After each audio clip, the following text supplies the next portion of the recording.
ডিসেম্বরে না হলে এদেশে আর নির্বাচন হবে না, বলছেন মির্জা আব্বাস।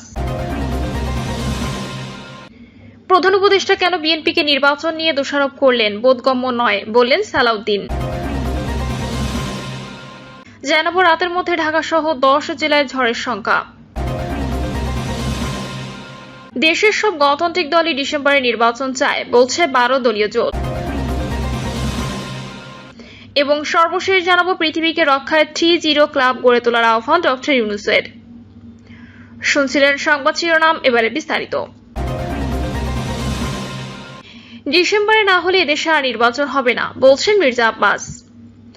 অন্তর্বর্তী সরকারের উদ্দেশ্যে বিএনপির স্থায়ী কমিটির সদস্য মির্জা আব্বাস বলেছেন, টালবাহানা করে নির্বাচনকে পেছানোর চেষ্টা করবেন না। আমরা খুব ভালো জানি ডিসেম্বরে নির্বাচন না হলে এদেশে আর কখনো নির্বাচন হবে না। এই বাংলাদেশ বিদেশি প্রভুদের হাতে পদানত হবে। এ সময় আগামী ডিসেম্বরের মধ্যে জাতীয় নির্বাচন দেওয়ার দাবি পুনর্ব্যক্ত করেন তিনি। মির্জা আব্বাস প্রধান উপদেষ্টা ডক্টর মোহাম্মদ ইউনূস বিএনপিকে তার মুখোমুখি করে নিয়েছেন বলে মন্তব্য করেন। আব্বাস বলেন, তিনি জাপানে বসে বিএনপির বিরুদ্ধে বিষোদ্গার করছেন। জাপানে বসে বলেছেন একমাত্র বিএনপি ডিসেম্বরে নির্বাচন চায়। এর জবাবে বলতে চাই, ডক্টর ইউনূস সাহেব, আপনি স্মরণ করে দেখুন ডিসেম্বরে নির্বাচনের কথা আপনি প্রথম বলেছেন। সম্প্রতি প্রধান উপদেষ্টার সঙ্গে বিএনপির বৈঠকের বিষয়টি তুলে ধরে আব্বাস বলেন, আমরা বাইরে চলে আসার পরে সন্ধ্যা 6টা বা 6:30টার সময় আপনার প্রেস সেক্রেটারি বলেছে জুন মাসে নির্বাচন হতে পারে। প্রেস সেক্রেটারি আর আপনি তো এক কথা নয়। বিএনপির এই নেতা বলেন, অন্তর্বর্তী সরকার ঘোষণা দিয়ে সংস্কার করছে। আজ সংস্কারক সরকার সংস্কার করার জন্য বাইরে থেকে মানুষ ইম্পোর্ট করে আনছেন, যারা এদেশের নাগরিক নয়, দেশের প্রতি অত মমত্ববোধ নেই, দেশকে ভালোবাসেন না, তারা কি করে এদেশের মানুষের সংস্কার করবে আমরা বুঝতে পারি না। এ সময় চট্টগ্রাম বন্দরের নিউ মুরিং টার্মিনাল নিয়েও কথা বলেন মির্জা আব্বাস। টার্মিনালটির কর্মক্ষমতা রয়েছে উল্লেখ করে তিনি বলেন, তাহলে কেন এই টার্মিনাল বিদেশিদের হাতে দেব? বিদেশিরা এলে টাকা বাংলাদেশে রাখবে না, তাই বিদেশিদের প্রতি প্রেম ভালোবাসা ছেড়ে দিন, দেশের মানুষকে ভালো রাখেন। আমরা দেশের লোক তৈরি করব, দেশের লোকেরা নিউ মুরিং টার্মিনাল চালাবে, বাইরের লোক দরকার নেই। সরকারের উদ্দেশ্যে তিনি বলেন, সেন্ট মার্টিনে খাওয়া নেই, কাপড় নেই, মানুষ বাচ্চা নিয়ে স্কুলে যেতে পারে না। সেন্ট মার্টিনে কি এমন হয়ে গেল যে বাংলাদেশে নৌকা যেতে পারবে না? সেখানে কি এমন ঘটনা ঘটেছে জানতে চাই। সাজেকে কি হচ্ছে আমরা জানতে চাই। প্রধান উপদেষ্টা কেন বিএনপিকে নির্বাচন নিয়ে দোষারোপ করলেন বোধগম্য নয়, বলছেন সালাউদ্দিন। অন্তর্বর্তী সরকারের প্রধান উপদেষ্টা ডক্টর মোহাম্মদ ইউনূস নির্বাচন নিয়ে বিএনপিকে কেন দোষারোপ করলেন তা বোধগম্য নয় বলে মন্তব্য করেছেন বিএনপির স্থায়ী কমিটির সদস্য সালাউদ্দিন আহমেদ। সালাউদ্দিন আহমেদ বলেন, প্রধান উপদেষ্টা যখনই ডেকেছেন রাজনৈতিক দলগুলো তার সঙ্গে আলোচনা করেছে, সব দলই দ্রুত নির্বাচনের দাবি জানিয়েছে, কিন্তু প্রধান উপদেষ্টা কেন বিএনপিকে নির্বাচন নিয়ে দোষারোপ করলেন তা বোধগম্য নয়।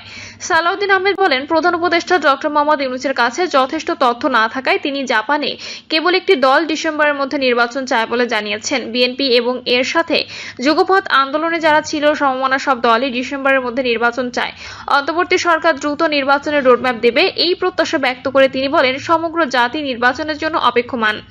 যে সংস্কার ও বিচারের কথা বলা হচ্ছে তা চলমান প্রক্রিয়া। সালাউদ্দিন আহমেদ বলেন, খুনি ফ্যাসিস্ট শেখ হাসিনা ও তার দলকে বিচারের আওতায় আনা হবে।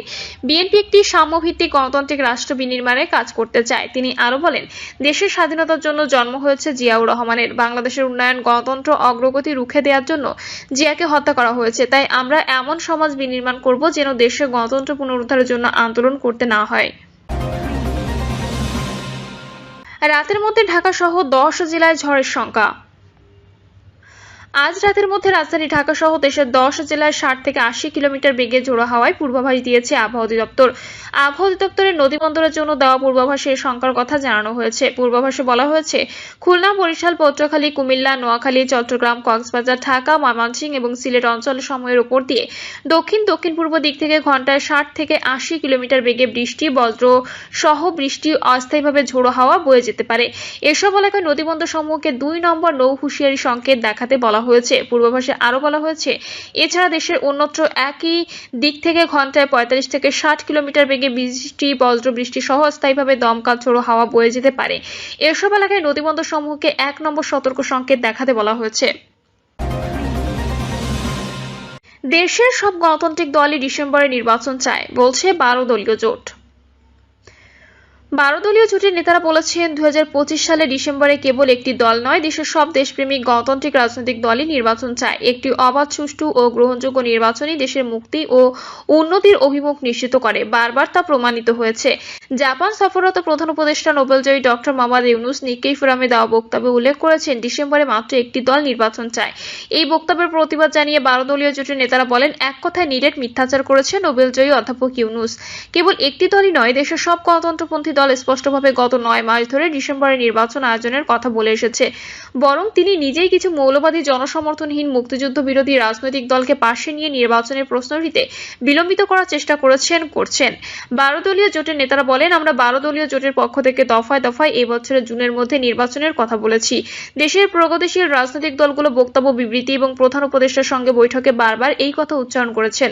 ডক্টর মোহাম্মদ ইউনূস হয়তো ভুলে যাচ্ছেন, তিনি কথার মারপ্যাঁচ দিয়ে তার গতি রক্ষা করতে পারবেন না, পদত্যাগের নাটক করেও পারবেন না। বাংলাদেশের জনগণ তার নাটকবাজি বুঝে গেছে। বিবৃতিতে বলা হয়, সম্প্রতি ডক্টর ইউনূস যেসব রাজনৈতিক দলের নেতাদের সঙ্গে বৈঠক করেছেন, তাদের মধ্যে অনেকেই স্বৈরাচারী সরকারের পদলেহনকারী এবং স্বৈরাচারী হাসিনার আঁচলের নিচে আশ্রয় গ্রহণ করেছেন।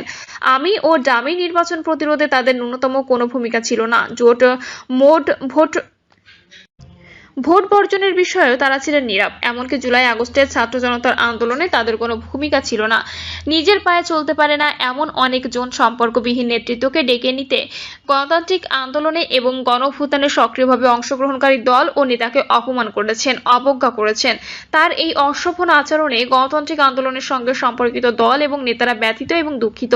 বাংলাদেশের মানুষ 1971-1990 সালে এমনকি ফ্যাসিস্ট শেখ হাসিনার বিরুদ্ধে যে জীবনক্ষয়ী সংগ্রাম করেছেন, তার মূলে ভোট ও নির্বাচন ছিল উল্লেখ করে 12 দলীয় জোটের নেতারা বলেন, তিনি কূটকৌশলে ক্ষমতা প্রলম্বিত করার চেষ্টা করছেন। তার সঙ্গে রয়েছেন কয়েকজন উপদেষ্টা। তারা বলেন, আগামী ডিসেম্বরের আগে নির্বাচন করা সম্ভব। সেনাবাহিনীর পক্ষ থেকে নানাভাবে বিষয়টি সামনে এসেছে। আমরা চাই দেশের জনগণের দীর্ঘদিনের চাওয়া অন্তর্বর্তী সরকার পূরণ করবে। ডক্টর ইউনূসকে সরকারের দায়িত্ব দেওয়া হয়েছে অন্তর্বর্তী কাজ করার জন্য, স্থায়ী কোনো কাজ নয়। সংস্কার চলমান প্রক্রিয়া ন্যূনতম সংস্কার করে নির্বাচন করতে হবে। আগে প্রয়োজন নির্বাচনের শিডিউল ঘোষণা, পাশাপাশি চলবে ফ্যাসিস্ট আওয়ামী লীগের বিচার। ইতোমধ্যে তাদের কার্যক্রম নিষিদ্ধ করার মধ্য দিয়ে এই প্রক্রিয়া চলমান রয়েছে। অবিলম্বে নির্বাচনের রোডম্যাপ ঘোষণা করে দেশ মহাসংকটের হাত থেকে রক্ষা করার জন্য প্রধান উপদেষ্টার প্রতি আহ্বান জানান 12 দলীয় জোট নেতারা। তারা বলেন, না হলে দেশের মানুষ প্রতিরোধ গড়ে তুলবে। তখন তিনি মৌলবাদী ও জনবিচ্ছিন্ন রাজনৈতিক দলকে পাশে পাবেন না। তার পরিণতি যেন আফগানিস্তানের পালিয়ে যাওয়া প্রেসিডেন্ট মোহাম্মদ আশরাফ গনি আহমদজাইয়ের মতো না হয়। প্রিয় দর্শক, এই ছিল এখনকার সর্বশেষ সংবাদ। আপডেট সব সংবাদ পেতে চ্যানেলটি সাবস্ক্রাইব করে বেল আইকনটি ক্লিক করে রাখুন।